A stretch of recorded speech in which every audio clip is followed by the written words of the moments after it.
Creative Mornings ATL, how are we doing?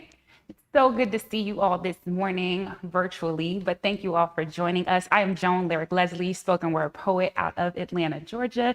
And if you are joining us for the very first time, welcome. I want you to go to the chat and throw a number 1 in there so we know who we have with us. For some of our vets, welcome back. We are so happy to have you with us again. And if you all are anything like me, you start every morning with a cup of Joe. And as you know, Creative Mornings partners with a local coffee shop here in Atlanta every month for our series. And this month, we've partnered with Spiller Coffee out in Ponce City Market. So if you haven't already gotten your free cup of coffee and pastry from them, you can head over and let them know Creative Mornings sent you before noon today. Feel free to put it on my tab. Creative Mornings is a free lecture series that happens once a month, and there are over 200 chapters all over the world full of creative people just like you and me. Creative Mornings isn't just happening in Atlanta, it's happening in cities everywhere, all focusing on the same theme. Shout out to our Creative Mornings ATL team that makes this event, our social media, newsletter, and our field trips happen every month. They are the true rock stars that make this all come together. This month's theme is release. Over the past 2 years or so, we've all been experiencing a whirlwind of emotions, and we really want our community to focus on releasing. Release is a universal law. Every buildup of tension must give way. Everything from the flowers to the trees needs it to survive. Release is a critical part of all of our growth, healing, and transformation. We can release each other from our claims. We can be the means for each other's deliverance. It's what gives the words, "I release you," their power. What happens when we let go of these emotions, expectations, habits, relationships, or thoughts that no longer serve us? What do we release in ourselves? What do we let loose into the world? We want to thank our global partners for focusing on this mission with us this month. Creative Mornings is also a super fan of MailChimp's new insider community, MailChimp & Co. Have you heard of it? If you're a freelancer or an agency that helps clients with email marketing and communication, it could be just the right thing for you to look into. Joining will allow you access to insider benefits like exclusive tips and training, insider events, and a first look at new features. Take a peek at MailChimp.com/&co. That's MailChimp.com/&co. It's free and easy to sign up.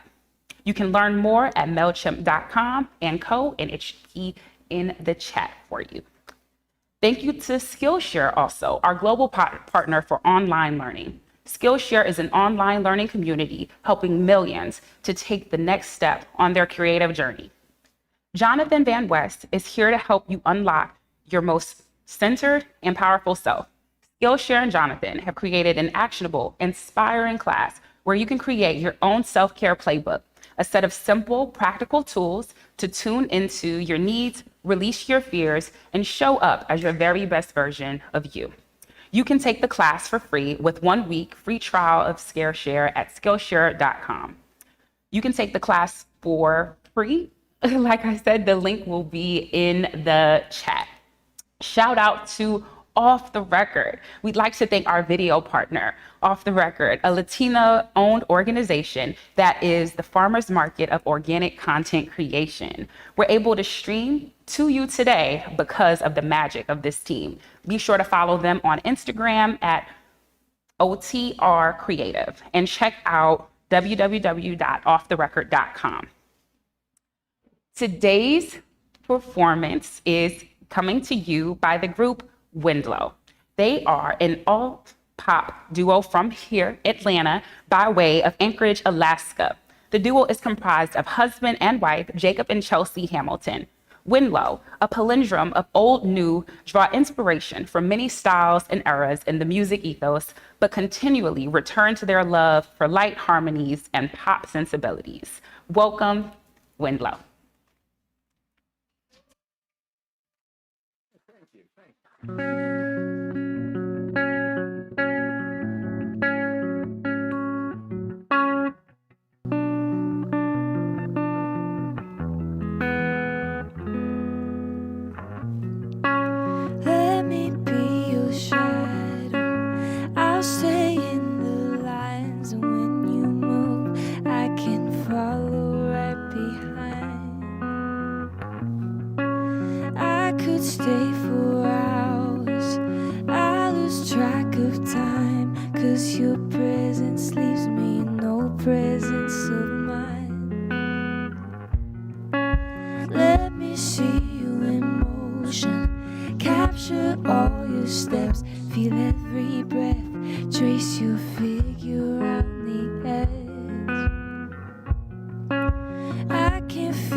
desperate enough to beg.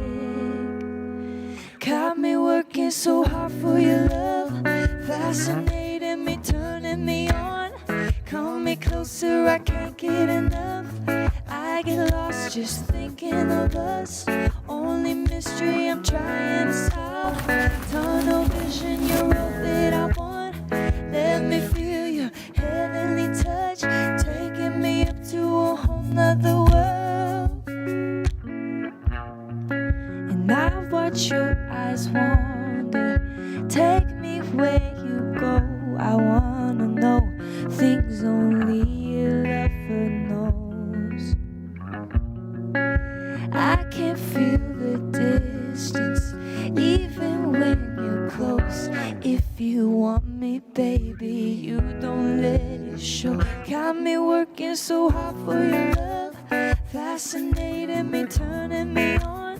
Call me closer, I can't get enough. I get lost just thinking of us. Only mystery I'm trying to solve. Tunnel vision, you're all that I want.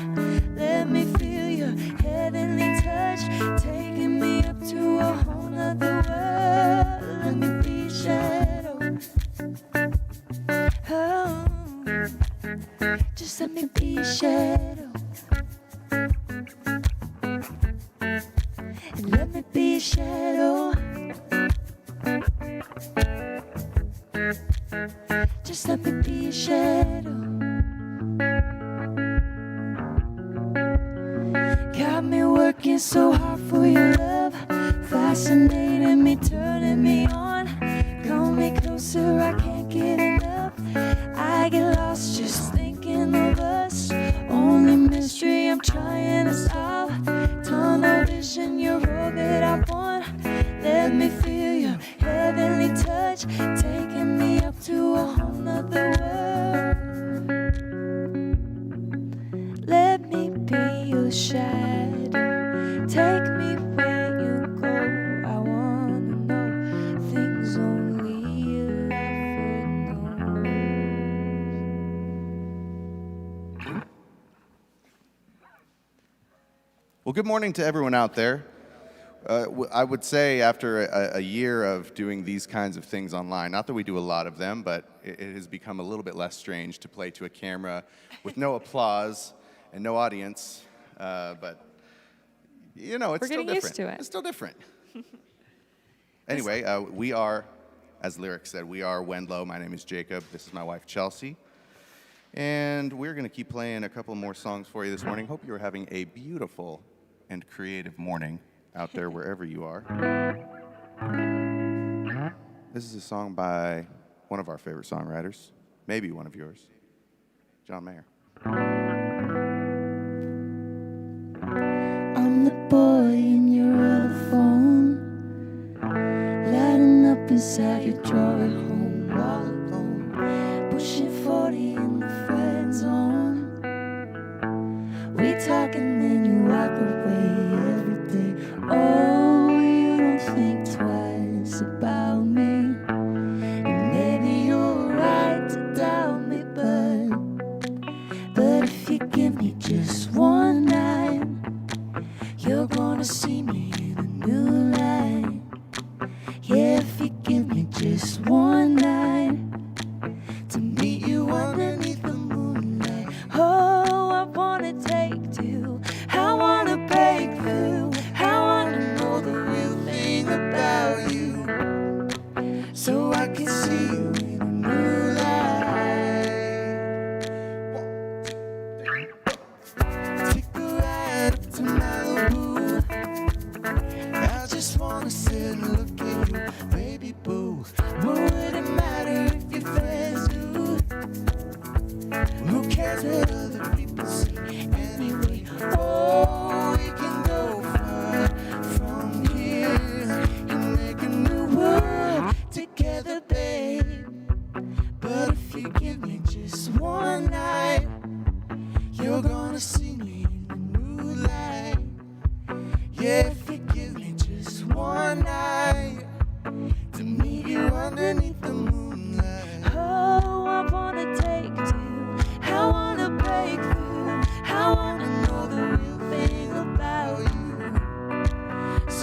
do I do with all this? What do I do with all this love that's running through my veins for you? What do I do with all this? What do I do with all this love that's running through my veins for you? What do I do with all this? What do I do with all this love that's running through my veins? 2, 3, 4. Thank you. This next song and our last song is called Downtown. It's another one of our songs. It's about being from a small place, Alaska, and moving to Atlanta. Very different places, if you've ever wondered.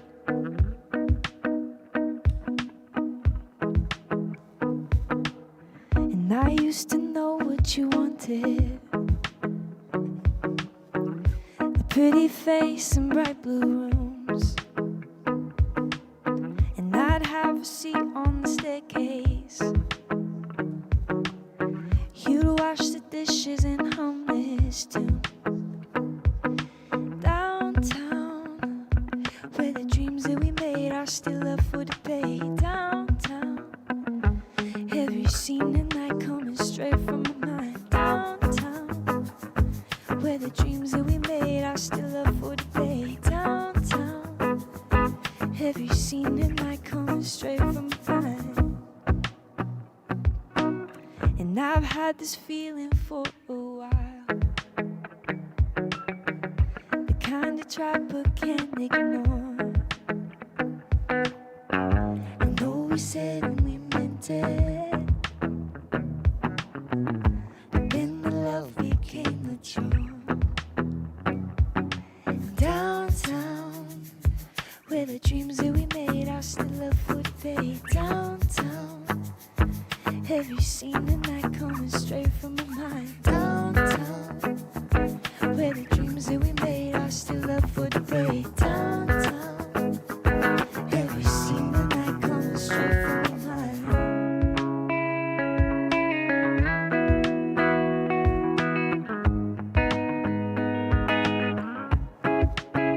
When you're up at night, are you thinking of me? While I'm in bed, planning your life away. And when you're up at night, are you thinking of me?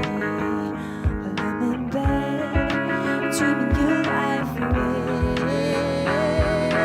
Downtown, where the dreams that we made are still up for debate. Downtown, every scene and night coming straight from my mind. Downtown, where the dreams that we made are still up for debate. Downtown, every scene and night coming straight from my mind. Thank you all so much.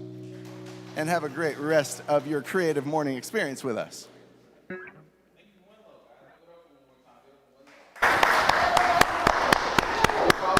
Instagram at Winlow Music. Also check the chat for all the information at winlowmusic.com. On Instagram again, Winlow Music at Winlow. I just want to say I was looking over here. I remember Winlow was playing the head bob and the stank face. I don't know if anybody saw that, but they were amazing. Give it up one more time for Winlow, everybody. All right. This point in time, I want to thank our local partners. We'd like to thank local partner Gene Kansas, Commercial Real Estate, and Constellations. As cultural developers, GK and CRE have garnered a reputation as champions of historic preservation, adaptive reuse, community building, and storytelling through the built environment. If you are looking for a workspace for you or your team, check out Constellations. We also like to thank Indie Studios, where we're streaming right now. Indie Studio, where we're streaming live right now. Indie is an award-winning, design-focused, culturally based workspace now open in Armour Otley Loop at 190 Otley Drive. Also, this is a point of information that you want to know. Indie is looking for vendors for Indie After Dark on September 30th. If you are an artisan or merchant, reach out to the Indie or for vendor opportunities through email, or you can DM them on Instagram. And then all this information, again, will be in the chat.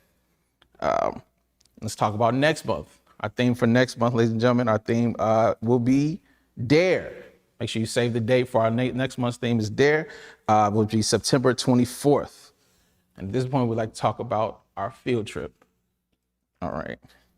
Field trip. The largest independent book festival in the country is headquartered in our hometown. The HAC Decatur Book Festival mission is to bring world-class authors and book lovers together to encourage a love of reading, inquiry, and conversation to people of all ages and build the enthusiastic and inclusive community of readers and writers throughout the South, sparking social, creative, and intellectual engagement. This year's festival takes place on October 2nd. Join us for a conversation with Darren Wang and Rosemary M. McGee to preview this year's lineup and learn about the pivot the festival took along with many arts organizations. Find out what inspired the festival's start and where it's headed in the future. Darren is the founder and former executive director of DBF. He had a 20-year career as a public radio producer and journalist. He is also the author of the novel, The Hidden Light of Northern Fires. Rosemary M. McGee is currently the executive director of the 2021 Decatur Book Festival and director of its Strategic Directions Committee. She serves as the director of Emory Manuscript Archives Rare Book Library. And we also like to shout out Julia Levy, our field trip captain. Shout out to Julia. At this point in time, we'd like to introduce our speaker. Our speaker this month is Doug B. Amar, executive director of Georgia Justice Project. Douglas, we got formal real quick. Douglas B. Amar has been an active presence at Georgia Justice Project since its beginning in 1986, starting as a volunteer, then joining the staff as staff attorney in 1990. Doug has led GJP as executive director since '95. GJP has sought to be advocates for our clients, not only by advocating holistic criminal defense and social services, but also seeking systematic change in Georgia law that will reduce the number of people under correctional control and reduce the barriers of reentry. During his time as executive director, GJP has helped change 21 laws in Georgia that have worked to reduce barriers to reentry for people impacted by the criminal justice system. GJP has continued to grow and expand its capacity to serve its clients with support from local founders and national funders who have acknowledged our work. In 2020, GJP assisted over 6,000 Georgians with criminal justice issues and received a $5 million capacity from the Kendedon Fund, a national fundraiser based in Atlanta. Welcome to Creative Morning Stage, Doug Amar.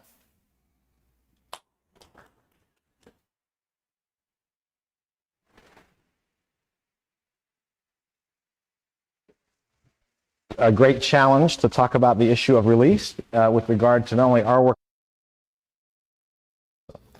So what I'd like to do this morning is to really do two things. First is to expand the notion of what being released is with regard to the criminal justice system, and then talk about our work at the Georgia Justice Project as it relates to that notion.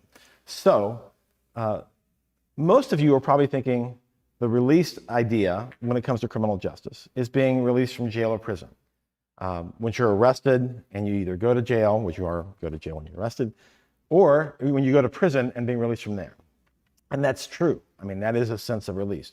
But today I want to really expand that notion and talk about it in two other ways and give you some data around Georgia and some mechanics about how the system works with regard to being released.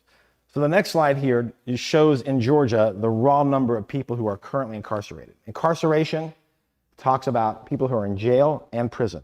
And that number in Georgia is about 90,000 people. And so the slide, you see that a bar graph with 90,000. But on the right, you'll see our interpretation of the system, we call the arc of justice, to show from anywhere from policing all the way through reentry is to where these numbers show up. So with regard to the folks who are in jail and prison in Georgia, it starts with the police in that red, and it continues if folks are convicted and go to prison in the yellow. And so the next slide starts to give you some data that gets even more scary. That in Georgia, this shows the Georgia just incarceration number in reference to the United States and in reference to a handful of other countries. This number is per capita. When we talk about numbers in criminal justice, you're always talking about per capita.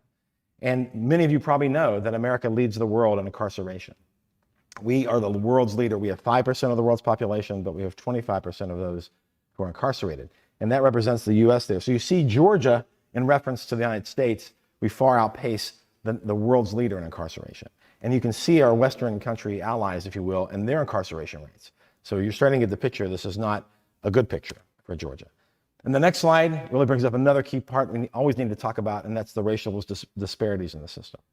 And this slide shows just for Georgia, for those who are incarcerated, the relationship between the raw population in Georgia and the folks who are incarcerated. So most importantly here is that Georgia has roughly 56% of our population is white, but yet that white population only represents 33% of those who are incarcerated. The exact inverse happens for folks who are African American, that we have about 31% of the population in Georgia that are African American, yet they represent 58% of folks who are incarcerated in jail or prison. This disparity and the disparities in the criminal justice system are replete. They're throughout the system, but this is just the beginning to give you a sense of that 90,000 of how the disparity shows up. So the next slide, I want to expand your notion of what it means to be released, or how the criminal justice system holds people, grabs people. And you'll get the sense of what I'm getting at here is that the system kind of, once it holds you, it kind of keeps you. So most people in the criminal justice system don't stop with people who are incarcerated to talk about the impact. They talk about correctional control. And correctional control adds not just jail and prison, but probation and parole. And so this graph shows you that in Georgia, though 90,000 people are incarcerated, if you add probation and parole, you get up to 527,000 people in Georgia. And on the right, you get a sense of how they show up in the system. But the most important data point here is that Georgia is the country's leader for those under correctional control. We have more people in jail, prison, probation, and parole than any other state in the country, by far. And the next graph will sort of unfortunately show you this in stark detail. We actually call this a scary bar graph. It shows every state in the country with their per capita numbers of correctional control, and compared to every state and the US, of course, in the middle. But here's the really telling part about this. If you look at this graph, if you can see it well enough, and again, we can send all this information to you, you'll see that the reason Georgia is so far in front is really because of that orange part of the graph. That orange bar is probation, and it's really felony probation. This is why Georgia is the country's leader by far for having people under correctional control. And I should say that being under correctional control creates a high likelihood of somebody going back to prison or back to jail. So it's not just that you're reporting or paying money to the system. Your freedom is at risk every day. So I want to move on and also, again, point out to the next slide about the racial disparities just with regard to probation in Georgia. That we picked a handful of counties, including Fulton County, where we're sitting right now, to show the percent of the population that's African American and the percent of population of African American folks on felony probation. And throughout the state, again, a massive disparity exists. And for those of us who are familiar, you're not surprised, but we should be very ashamed of these numbers, and it should cause concern. So I'm going to shift now to the third bucket, and that is if you're not just talking about people who are incarcerated, but people who are on probation or parole, I'm going to talk about criminal records. And this first bar chart shows you 90,000 folks who are in jail or prison, 500,000 folks roughly who are under correctional control. But in Georgia, 4.3 million people, 40% of the Georgia population, have a criminal record. When I say a criminal record, I'm talking about folks who have just been arrested. You don't have to be convicted, and or convicted. If you get arrested, you get fingerprinted. And by federal law and state law, that data is kept by the system, and there is a record of you being arrested, and that can impact your life. So I want to talk about that, but when we talk about being released from the system, we also really focus a lot on this issue of how the system, once it's got you, continues to hold you by having a permanent record of your arrest or conviction. The next slide just gives you a perspective for the country. This is not just a Georgia issue. Almost a third of the population, somewhere between 25 and 30%, of the US population have been arrested or convicted, as compared to 40% in Georgia. So this is not a small matter. This isn't a small population we're talking about. And this next slide I'd like to point out is you say, well, okay, having a criminal record, so what? Having a criminal record impacts folks in a variety of ways, and most importantly around employment. And that's what we see in our many, many years of work. But it can affect housing, obviously immigration, education, benefits. But employment is the real driver for this, because if we want to care about folks not going back into the system, we really should be focused on employment. Employment is almost like the antidote to folks recidivating. Yet, in this country, we have 50,000 laws, about 1,000 per state. Georgia has 1,006 laws, 1,000 laws in this state that negatively impact, punish people for having a criminal record. And the vast majority of those laws, 60 to 70%, and this is a study by the American Bar Association, is related to employment. And again, there's a mass racial disparity here. If you're a person of color and you have a record, you have a much greater chance of not getting a job than a white person with a record. So the disparities continue even in employment. So, and what lawyers call this area collateral consequences, not the original consequence, but a collateral consequence of someone who has been arrested or convicted. So that just hopefully frames the issue for the moment. You say, okay, release. I'd love for you all to think about release not just being jail or prison. That's just the beginning, but the system continues on as those numbers show. So let me just dive into our work a little bit and tell you about what we're doing at the Georgia Justice Project to sort of intervene, intersect, and disrupt that momentum, if you will.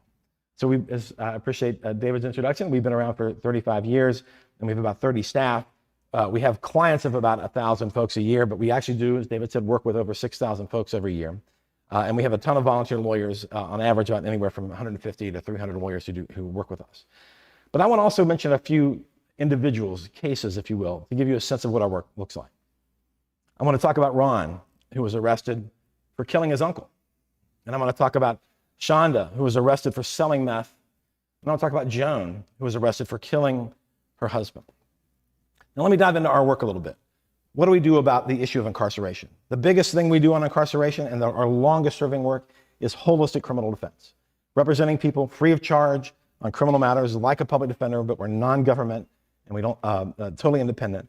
But we follow our clients, like in this arc, all the way through the system, meaning we don't just represent them in the front end, follow them in the prison, and help when they get out. But what about Ron? You see, Ron was actually was arrested for killing his uncle because his uncle, who he lived with, had been abusing him since he was a kid. And the day that the incident happened, the uncle had pulled out a knife and threatened Ron. And so when we went to court, you say, well, what does that look like? What does our work look like with regard to Ron? Well, for Ron, it looks like a 3-inch red binder. And that 3-inch red binder is what we put together over a number of years and brought it into the prosecutor's office. And then in that binder were records of the 63 arrests that his uncle had, mostly for violence upon his own family. In that binder was the transcript of Ron calling the police as soon as he pulled the trigger and fired one shot and laid his gun down and asked the police to come and asked the ambulance to come to help save his uncle. And in that case, we were able to convince the prosecutor that the right outcome was not to prosecute Ron, is to let the case go, and that case was dismissed. So that's one of the ways we show up with regard to keeping folks from being incarcerated.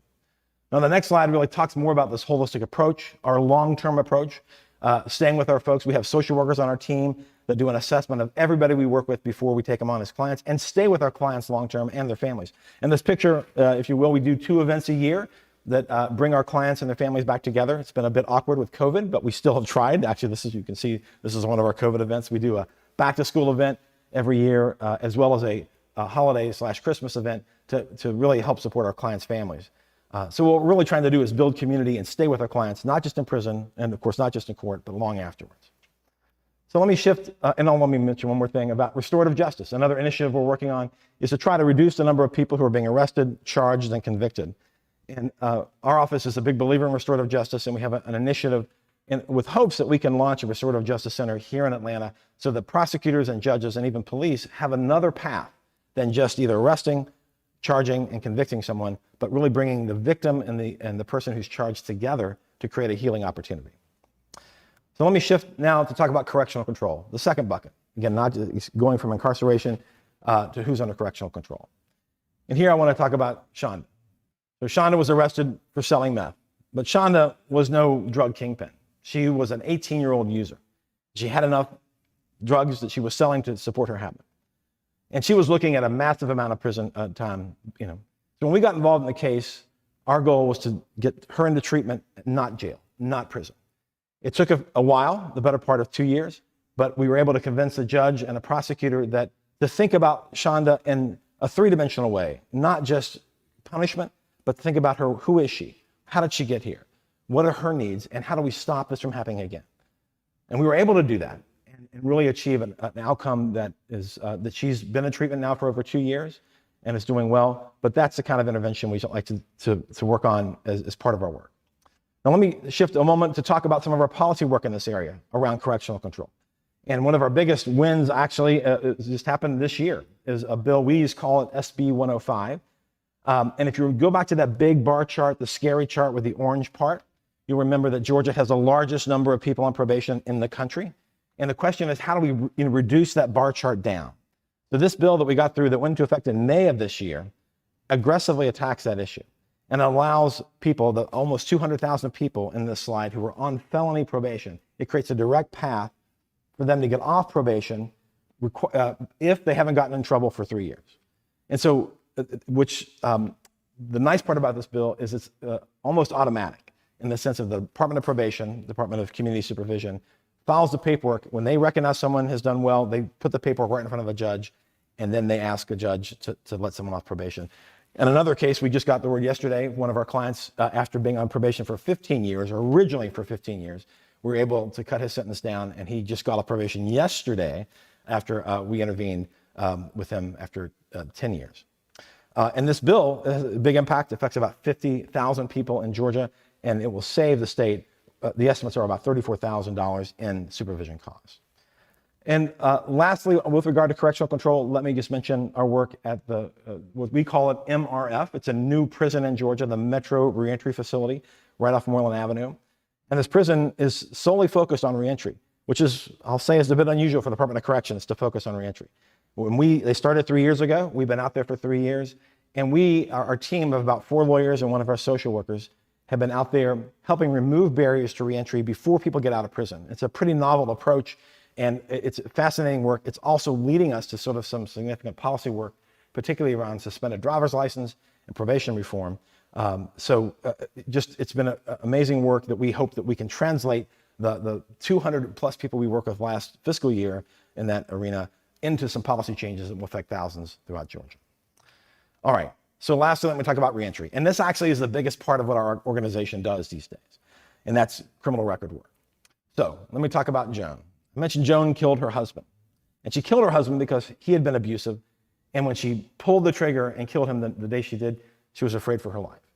Now, unfortunately, we were not around to represent Joan in her criminal case to keep her from going to prison unfairly, but we did get to know her after prison. And after prison, she came to us because she wanted to get a better job. And when I think about what our work looks like for Joan, it's actually a blue smock. Because when I saw her not terribly long ago, she was wearing this blue smock.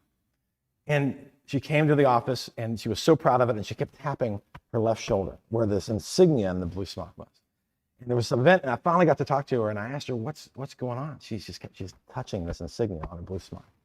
And it turns out that when she she was arrested, convicted, got out of prison, but she couldn't get the job that she always wanted to. She wanted to be a dental hygienist, and her criminal record was stopping her from doing that. She came to us. Our lawyers aggressively worked on her case and were able to get an expungement. And that day she was in the office, she was so proud because of that expungement, she was able to have the job she'd always dreamed of. So that's what our work looks like with regard to expungement, if you will. And expungement, I should say, I know I'm not talking to lawyers per se, it's the idea of just sort of taking your record and not letting it show up every time people like Joan show up for a job interview, every time somebody shows up to rent an apartment or apply for school. So that is sort of hiding it or expunging it, removing it from public access. And one of our big victories, and I'm glad David mentioned, it was last year as well, in 2020, a bill that this slide talks about, we call it SB 288, that is pretty aggressive because for the first time in Georgia history, we have an ability to take a conviction and have it fall off someone's record. And this bill, again, went into effect in January of this year. It was signed last June in 2020. That bill affects, at a minimum, 1.5 million Georgians who now have an access and ability to go in front of a judge and say, listen, I'm not who I was. I've been rehabilitated. Let this record not stop me for the rest of my life. And of the thousands of people we see and work with every year, so many people have an old record. So many people have a record when it's 10, 20, 30, 40 years ago, and it still impedes their ability to get housing, to volunteer with their kids' school, to get a job. So this ability to get things off your record is one of our big victories, and we continue to push. But we're very excited about how this bill is playing out. And one of the ways we show up in the next slide, just to give you a perspective, and those of you who are saying, well, how do I send people to get some help, or how does that really show up in the world? I would just point out a couple things. I would point out that every month we have something called First Friday. We've been doing it virtually with the pandemic, but we did it in person. And we do a lot of those First Fridays around at other nonprofits and communities all over the state. But the idea of First Friday is that you can sign up and say, I have a record, or I'm working with people who have a record. How do I get this off? How do I change this? Can I get any relief? Or can I get that job in spite of my record? So our lawyers and social workers, we staff that up every month, and as an access point for folks to get information, and as well as for us to take cases. But I will say one of the really cool things we're doing these days is only 8 weeks old, is the Cobb County Second Chance Desk, really an expungement desk inside a courthouse. First one in Georgia. It's a dream we've had for a long time. And because of this bill I mentioned, there's a willingness, if you will, from the system, prosecutors, judges, clerks, to say, okay, how do we make this available to the community? And so this effort in the Cobb Second Chance Desk, we do it every Friday. As I'm speaking, 3 of our staff are up in the Cobb County Courthouse, helping people work through their records and get expungement. But it's a beautiful thing. I could talk about it forever. But one of the reasons this works so well is it's in partnership with the system. And we are able to move somebody's expungement, if you will, from a matter of weeks or months to days and hours. And we already have gotten a recent grant. We are going to expand this expungement desk idea, into other jurisdictions in the state. And lastly, I'll say we have a number of expungement summits. We just did one 2 weeks ago here in Fulton County with the Fulton County DA's office in person at the Fulton County Government Building. So we help governments around the state, mainly prosecutors, who want to offer this kind of relief for folks in their community. So with that, I'll really wind up here and hope that we have some questions, but this last slide, if you will, is just talking about our theory of change and how we work. And just to reiterate that we do direct service, but direct service really informs our policy work and our community engagement work as well. And we're always about trying to reduce the number of folks under correctional control and to reduce the number of barriers that folks have who are reentering society. So with that, I'll look to David and see if we have some questions. Appreciate that. We actually do have a few questions. First question we'd like to ask is, how can the creative community partner with the Georgia Justice Project? Well, lawyers are not creatives. I'm not saying that's terrible. Of course there's some lawyers, but we are typically not. I mean, my staff will tell you, I am, we need people who are creative because, the world of law needs that kind of energy.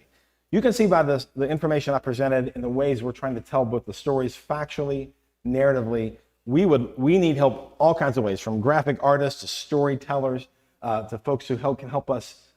We are more and more doing videos of our clients, trying to tell the stories of our clients and trying to tell the stories of these issues.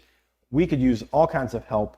So please contact us. And this last slide, by the way, the ways you can support, has a number of contact points to get in touch with us. Okay. That kind of leads to the second question. Oh, and maybe, no, this is awesome. The second question is, we obviously have an audience of storytellers. How does storytelling play a role in pursuing justice at the GJD? Oh, it's huge. I mean, let me say this. I'm not just me, but most people will tell you that you can't. I mean, if you're trying to convince somebody, I don't care who the person is, legislator, business person, average person, whomever, that there needs to be a change, you really can't rely on only one leg of the stool. You can't. You can't just rely on data. You can't say, listen, this is going to make sense. You can't just rely on a fiscal argument, important, especially in states like Georgia, to say this will save money, et cetera, et cetera. But you also need to be able to tell the story and bring in the stories of our clients, especially into the legislature, into the rooms of those with power and those who have influence, is the way you can change hearts and minds. So my feeling is you always have to operate on a number of tiers to get people listening and hopefully leaning in to the change that we're all trying to seek. And so helping us tell those stories is huge, is one of those legs of the stool. Awesome. Love the answer. Another question: how can entrepreneurs create more opportunities for folks who may have a record? That's a big question. I mean, I talk to folks. I mean, this issue of people with records and getting jobs, and I think of entrepreneurs as creating jobs. One of the biggest things that we like to do is I call them dispel the urban myths about people with criminal records. A lot of folks think whether it's a small business or a big business, whatever kind of power and control they have in hiring people, they think, oh, well, we would never hire somebody with a fill in the blank. And so we put out a lot of data, and I'll tell you a couple quick points. If you're in that position of hiring people or considering launching a business and you say, well, who are we going to fill these spots? The data suggests a couple of things. One, people with a record are more loyal, are more reliable, have a higher retention rate, lower turnover rate than people without a record. Big studies, and include as big as 1 million people, have confirmed that from folks who've studied this at Harvard. So one is that this isn't a risky population. Secondly, I would say even one of those bills we just talked about that we got passed last year, SB 288, has provisions for liability protection for employers that hire. So if you're worried about hiring, I would say don't worry, one. I mean, open your mind up a little bit, because it's going to help you financially, and they're going to be good employees. That's maybe one of my first responses, David. All right, a few more questions. Sure. What should I do if my family member has been wrongfully incarcerated? Well, okay. So we're here for the next 3 hours? Okay, I mean, come on. This is a big deal. I mean, the system is massive, and the prison system, if you saw the number, about 54,000 people in prison. I mean, I've spent most of the last 31 years in court. I was in court yesterday watching.